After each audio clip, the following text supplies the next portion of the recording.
Hey everyone, Dr. Frunky here, and my voice is completely shot because I just came home from the Blade Show 2019.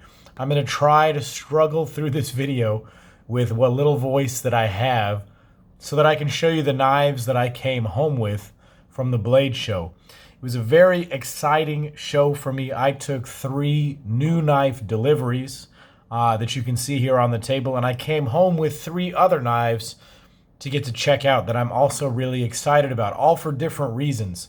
And so what I'm going to go ahead and do is talk about the knives that came home with me from some other people, and then I'll get into the knives that I picked up. So I have really enjoyed growing the channel, and I've had some friends accumulate along the way. One of those friends is a guy named Jay.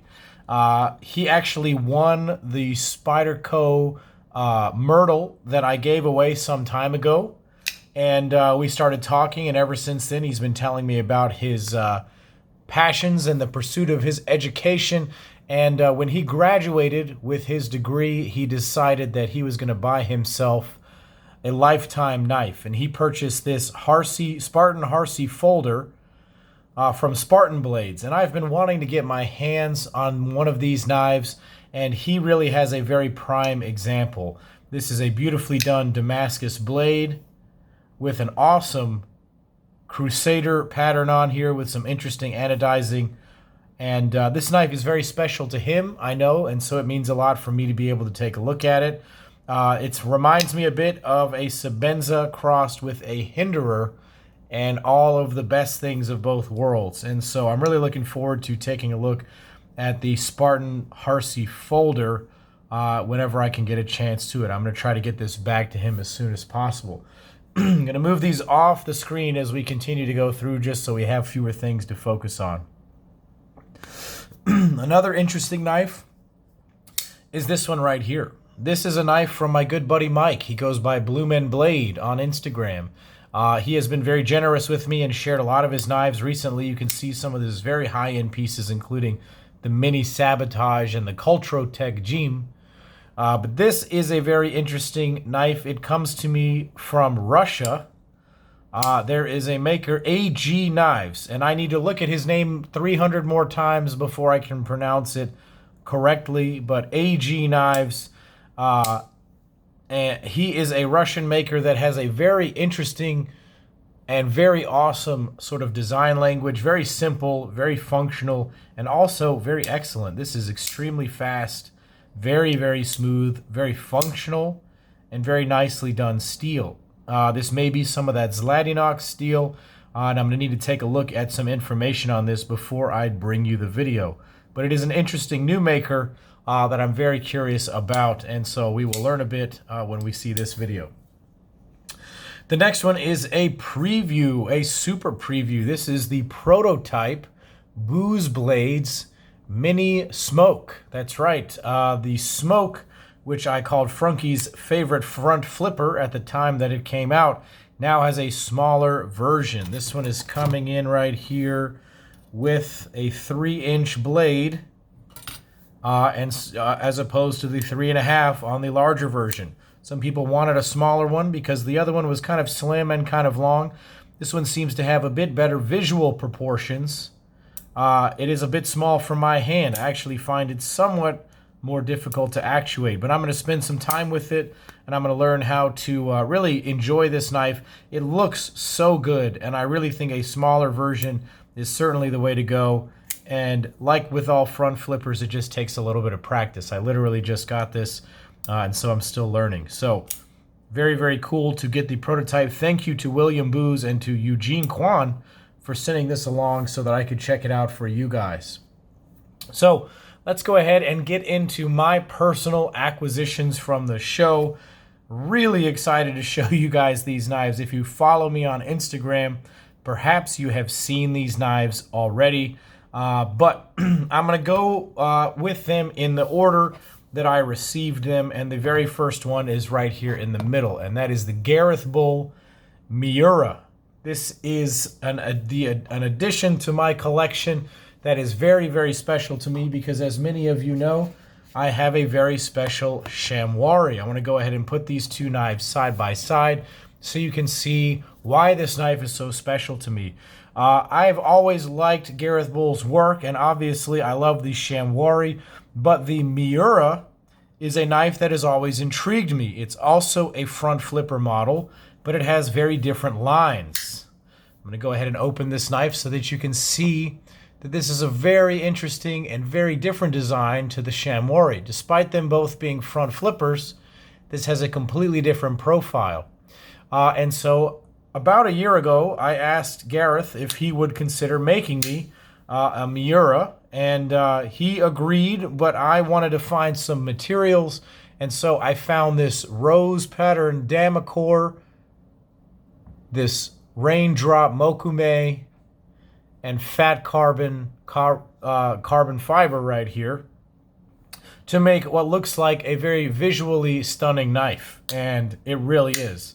Every time I bring this thing out, everyone is just struck with how crazy it looks, and I can't wait to go over the details of this knife and the history behind it and all of the build-up to me getting it at Blade Show. I actually got to receive this from Gareth and Jason Bull in person, which was a wonderful experience. They were able to come to the show for their very first Blade Show, and I think that they had a great show. They really had a strong showing and had a lot of really interesting knives, and the next year for them holds a whole lot of potential. And so look out for this video where I'm going to go into all the details about Gareth Bull knives and this particular knife. So just going to go ahead and put this right here next to the sham so you guys get a little preview of what that video is going to look like. These two knives are absolutely amazing right next to each other. Gareth and Jason, thank you so much for the amazing work that you do. The second knife that I picked up was a custom order as well. This is the Peter Rassenti Nirvana 3.0. As many of you will recall, I own the very last Nirvana 2.0.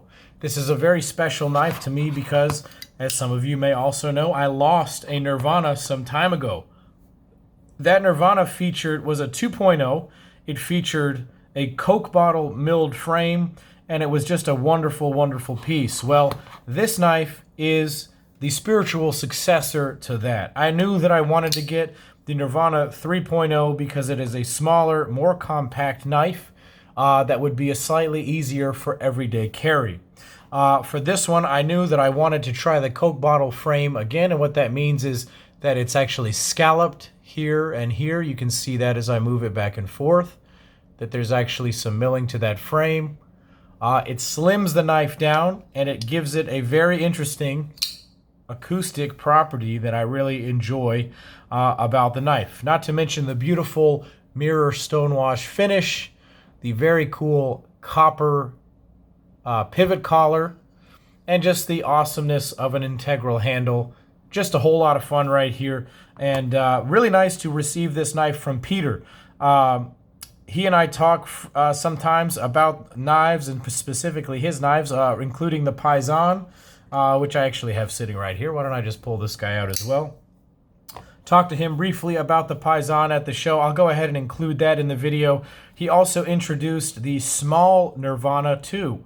I'm not sure if he's calling it that right now. Maybe he's just calling it the small Nirvana again, but he introduced an even smaller version of the Nirvana 3.0, which was really exciting at about a 3-inch blade, and a lot of people are very excited about that knife. So really cool to get this knife from Peter and to see that coming out from his workshop. So give you all the details about all that in the videos as I can make them. And I don't know when my voice is going to be back to normal. So last but most certainly not least is this unbelievable acquisition right here. This is, as you can guess from the pivot, a Frank Fischer knife. This is a Frank Fischer Fury, to be exact. And this could not be a more exciting knife for me. Ever since the beginning of my custom knife collecting, really any of my knife collecting, I have been in love with the double recurve blade shape done by Frank Fischer. I originally saw this blade on a battle as presented by Jim Skelton in one of his videos. It's a legendary video. It's one of the first custom knives that really caught my attention and just captivated me in a way like nothing else ever had. And earlier this year, I was very fortunate to be offered an opportunity to be in on a run of Frank Fischer Furies. A few little special things were added to this knife to make it very personal and custom to me. I'm going to go ahead and bring out another very special knife to me, and that is the Frank Fischer and Robert Carter Talon. If you guys follow my channel, you'll know that this is an incredibly special knife to me because it's not only made by Frank Fischer, but also Robert Carter, one of my favorite makers and an all-around awesome guy. I had the Talon V1, and then I got this Talon V2. The guys made it special for me with this all-black finish. And then as we were going through the build, Frank also went ahead and did that same sort of finish on the Fury here with the same hole pattern, even though this was different from the others in the run. And so it's a very special match set that I've been able to achieve here, and I could not be more happy with what these guys look like. Whenever I get my F16 and custom tech back from Rob, and then I add to it this BBM, I'm going to have an absolutely spectacular lineup of some of Rob's and Frank's work, and I'm very excited to show you guys that.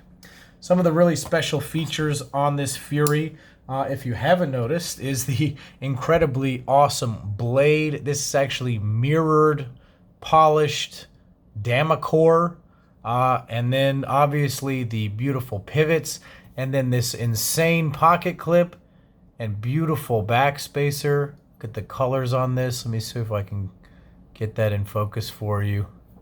Just insane coloration on this Zircuti or dark tie backspacer and clip. Unbelievable looking piece right there.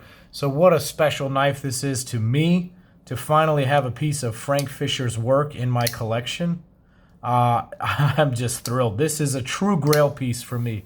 I know I talk about grail knives all the time, but in my collection there really are two makers that have always been grail makers from the beginning, and one of them is Peter Rassenti. You'll know that my very first video ever was a Nirvana, and then certainly Frank Fischer. So to have in one blade show acquisitions from both of these legendary makers is truly humbling and truly awesome.